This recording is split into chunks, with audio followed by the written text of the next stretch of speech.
Voilà, en vous saluant, mesdames, messieurs, cher Philippe, cher Bruno, chers collègues, je tenais à partager d'abord ma joie, celle de RENASUB, celle du CNEAP, celle de l'enseignement catholique national, d'accompagner votre création, la création d'Excellence Pro sur votre académie. Heureuse initiative régionale participant ainsi au dynamisme de notre enseignement catholique. Voilà, on m'a demandé de m'étonner et je m'étonne et je suis aussi heureux d'entendre les uns et les autres, les chefs d'entreprise, la passion qui vous anime, mesdames, messieurs, les chefs d'entreprise, car le panel que vous représentez ou que vous composiez ce soir est d'autant plus intéressant que vos entreprises sont des entreprises de production et c'est plutôt assez rare autour de nos tables rondes, on voit plutôt des libéraux, des professions tertiaires. Et là, nous avons touché le monde de l'industrie, de la productique, et je suis très heureux. Et en plus, je constate que vous êtes fortement engagés à titre personnel auprès des dames chefs d'entreprise, auprès de l'UMM, auprès de vos syndicats respectifs. Et en ça, votre passion rejoint notre passion, je peux vous l'assurer.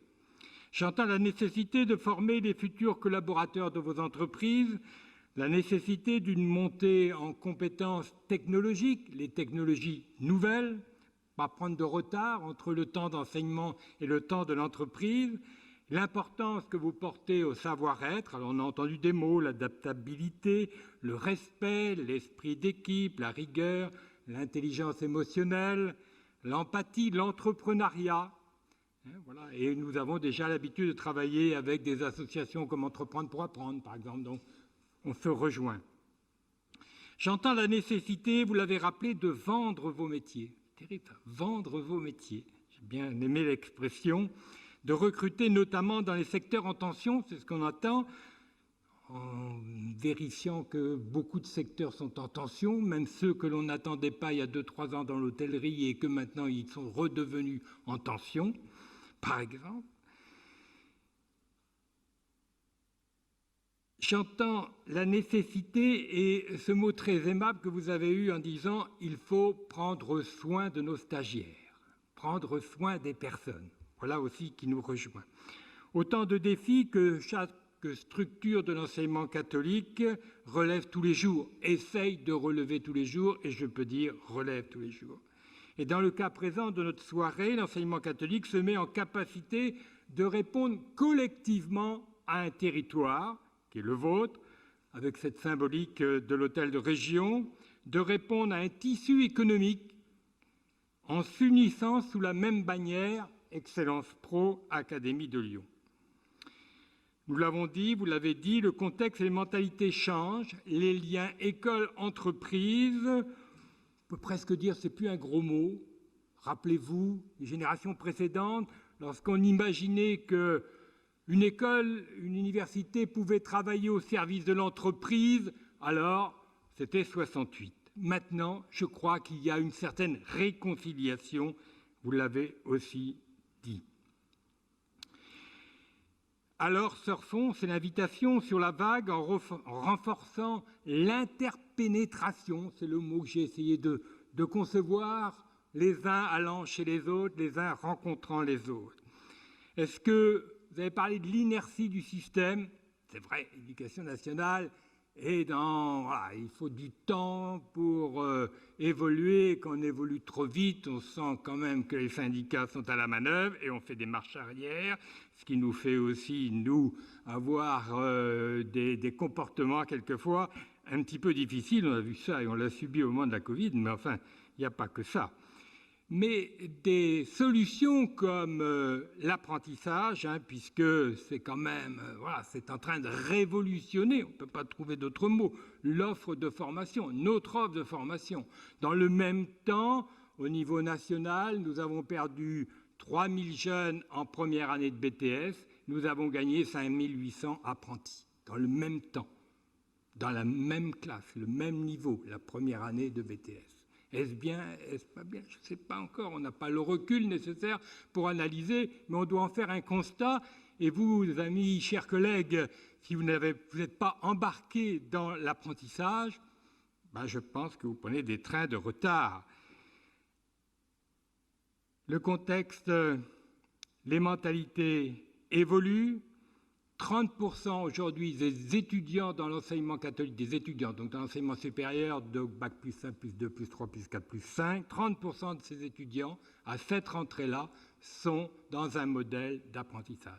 Je rappelle aussi, c'est une question peut-être de vocabulaire, mais je sais qu'on n'y prête pas toujours attention, que l'apprentissage est une modalité de l'enseignement initial. Dans l'enseignement initial, il y a deux volets, le volet scolaire et le volet apprentissage.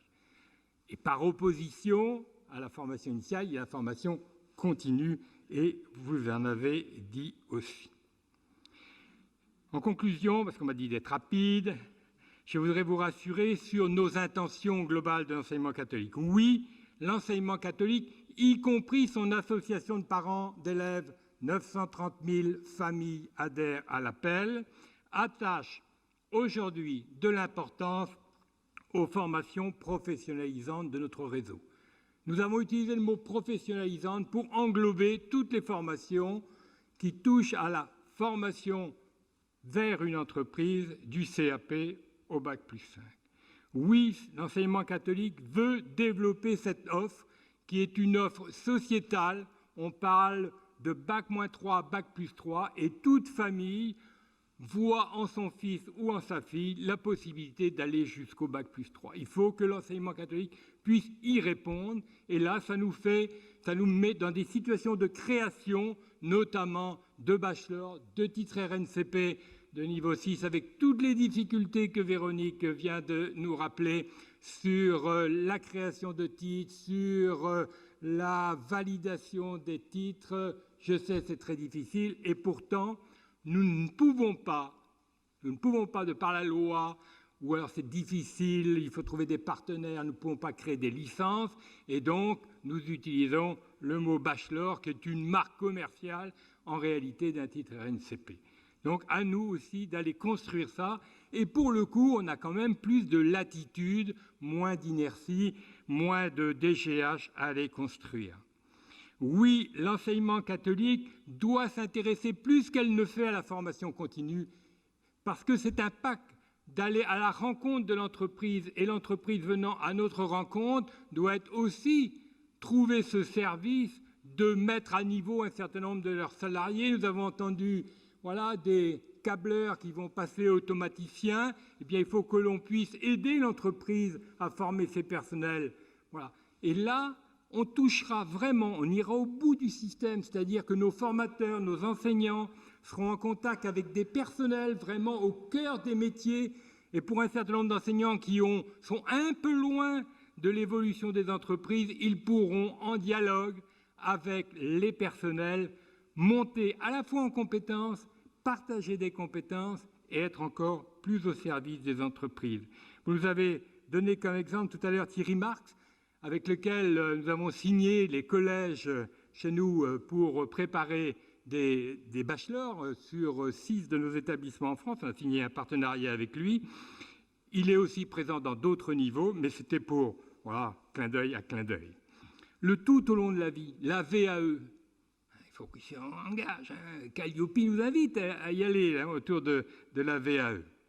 Mais l'enseignement catholique, et notre directeur de Cézanne l'a bien rappelé, veut conserver le sens de sa mission, ses vertus et ses valeurs, pas faire du chiffre pour du chiffre. Ses vertus et ses valeurs versus d'autres structures commerciales qui y voient dans l'enseignement supérieur qu'un puits inépuisable pour les investisseurs. Qu'on soit attentif à ça aussi. Gardons donc l'inspiration, et vous nous avez invités à garder l'inspiration de Don Bosco, sans exclusivité bien sûr. Nos collègues du public, des maisons familiales aussi sont en capacité de proposer des parcours de qualité. Alors merci à vous, chefs d'entreprise, DRH, d'accepter d'être de vrais partenaires de nos structures de formation, et bon courage à chacun d'entre vous.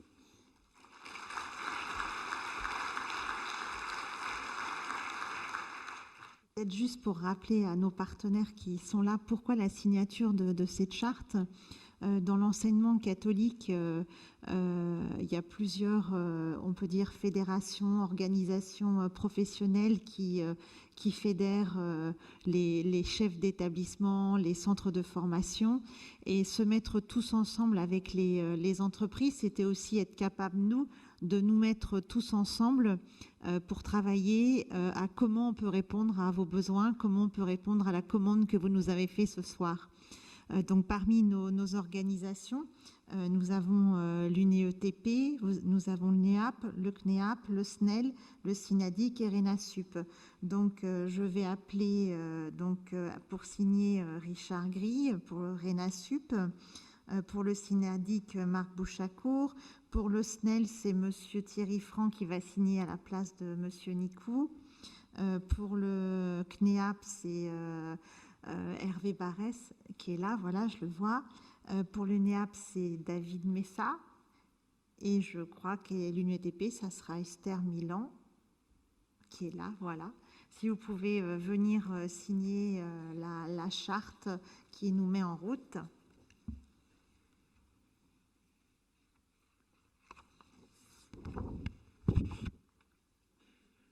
Donc c'est celle que vous avez tous eue dans vos carnets.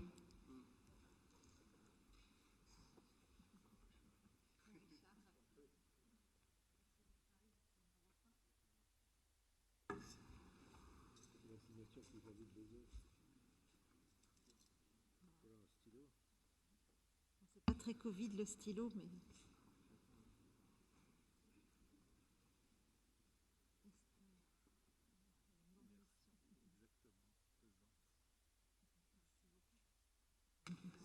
Le voilà, le crayon.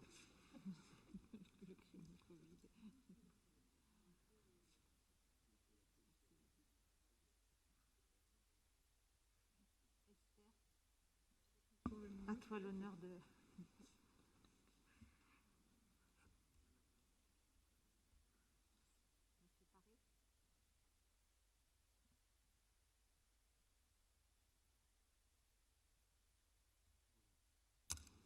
Super.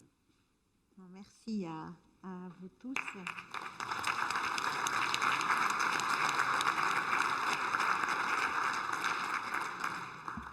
Et donc, pour se mettre en route, vous avez tous eu l'exemplaire de la charte. Pour commencer à travailler dans les semaines qui vont venir, il faudra constituer le comité exécutif qui devra se retrousser les manches et surtout prendre le relais du groupe de pilotage qui, depuis 18 mois, m'accompagne. Et c'est aussi grâce à leurs conseils, à leur aide et leur soutien qu'on a pu arriver à cette soirée starter aujourd'hui. Et c'est une nouvelle page qui se tourne aujourd'hui avec de nouvelles volontés. Donc je ferai appel à vous tous dans les jours à venir. Un grand merci.